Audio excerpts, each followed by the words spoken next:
Hey guys, what's up? Welcome back to the Greyt journey. Labasan ng mga estudyante ngayon kaya traffic.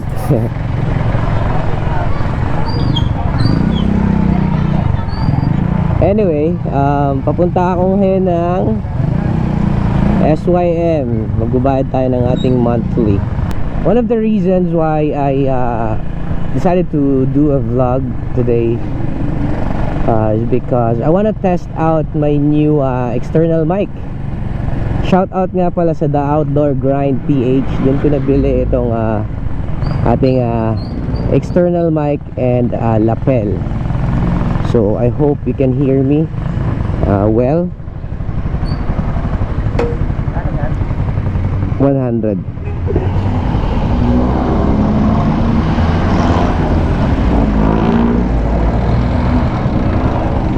Ay, sorry. Nakalimutan kong buksan. Hihintay pala si kuya.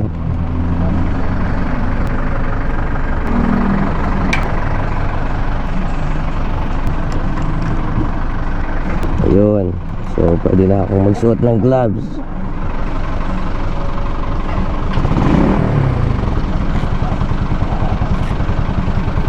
So, yun nga.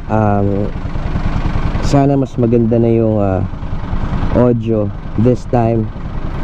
Problem kasi ng GoPro pag walang external mic, pag ginagamit ko siya sa pagmumotor and then nagsasalita ako habang umaandar yung motor, no? Okay naman siya. Yung engine sound ng Cafe Racer 152 or ng motor ko ay hindi naman siya nakaka-hinder eh. Pag nagsasalita ako, naririnig pa rin naman. The problem is the engine of the other vehicles around me or on the road. For example, there's a truck o kaya may motor na mas malakas yung exhaust.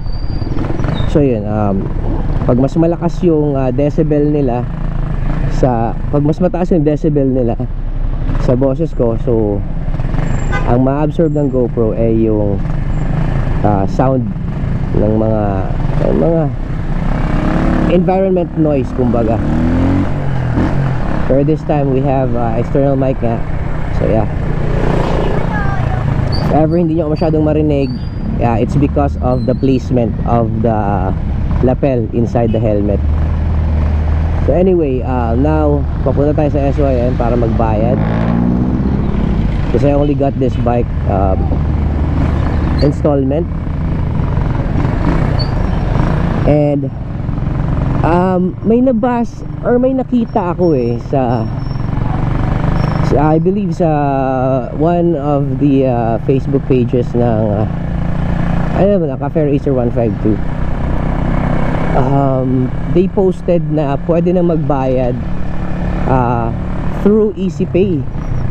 So meaning hindi ka na pupunta sa branch ng SYM kung saan mo nakuha yung etong motor mo, di ba? That is very convenient for us. So I have not tried that yet, pero syempre I wanna be safe, no? Mamaya kung saan mapunta yung pambayad ko eh. So ngayon pupunta ako ng SYM sa Dasma, Palapala para magbayad at the same time tanungin na rin sa kanila kasi kung totoo man, I mean, napaka-convenient ton. Actually dati ko pa tinatanong sa kanila yun kung pwede bang hindi na ako pumunta dun sa branch nila para magbayad, pero sabi nila I need to eh. So dun ko rin na-realize na pag kukuha ka ng motor, as much as possible dapat malapit sa place mo para hindi na masyadong hassle para sa'yo na alam mo na pabalik-balik ka dun. Good thing na may sige kuya. So good thing na meron ng gano'n, no?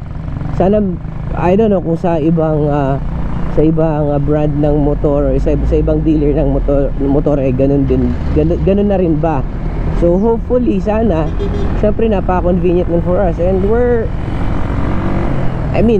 halos lahat ng transaction ngayon nasa internet na eh, so why not take advantage of it, right? After I arrived at SYM, I immediately paid my due, and while on the process, I asked the people there about the new payment method, and they confirmed it. you can now pay your monthly amortization using EasyPay. When I made this video, SYM told me that this new payment method is only available in Cavite and Laguna at that moment.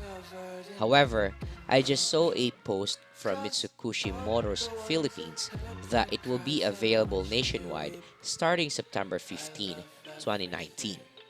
For those of you who are not familiar with EasyPay, you can find most of them inside 7-Eleven convenience stores. And there are a lot of bills that you can pay using it. And now, one of them is Mitsukoshi. You can follow the instructions shown in this video. Just a reminder though, if you use EasyPay, please be sure to pay the total amount of your monthly amortization or more. Because if you pay less, then any rebates won't be applied and there might be penalties. I got this one thing on my mind though. Based on instruction number 6, you will receive a text message from Mitsukoshi that your payment has been processed the following day after you pay. So I guess to be on the safer side, we can pay at least a day before our due date to avoid late fee penalties.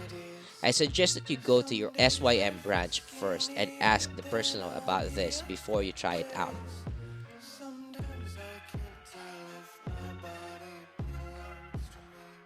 If this is your first time tuning into this channel, I do a combination of moto vlogs and travel vlogs. Please be sure to smash that subscribe button and the bell icon for you to be notified for future uploads. And you can also check out the video section for more.